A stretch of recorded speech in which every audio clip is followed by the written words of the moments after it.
ஓம் நம சிவாய. நம்முடைய சிவனோட புகழ் உலகெல்லாம் பரவியிருக்கு என்பதற்கு இதுதான் சாட்சி.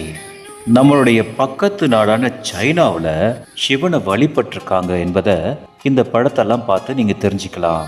சிவன் எங்கும் இருப்பவர், எதிலும் இருப்பவர், எல்லா இடத்திலும் இருப்பவர் என்பதற்கு இதுவே சாட்சி. இதில் நீங்கள் நல்லா பார்க்கலாம், சிவனை வழிபடுற முறையும் நம்ம இப்போ எப்படியெல்லாம் சிவனை வழிபடுறோமோ அதே முறையை தான் பல 100 ஆண்டுகளுக்கு முன்பாக சைனாவில் இருந்தவங்க வழிபட்டுக்கிட்டு வந்திருக்காங்க. சிவன் மட்டும் இல்லைங்க, நம்முடைய இந்து கடவுள்களை, அதன் தர்மத்தை, அதன் சிறப்பு தன்மையை உணர்ந்ததுனால தான் இவங்க இது மாதிரியான வழிபாட்டு முறையை கடைப்பிடிச்சிருக்காங்க. இதுலேருந்து நமக்கு என்ன புரியுது?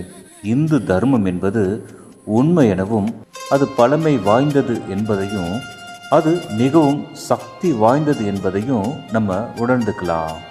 ஓம் நம சிவாய.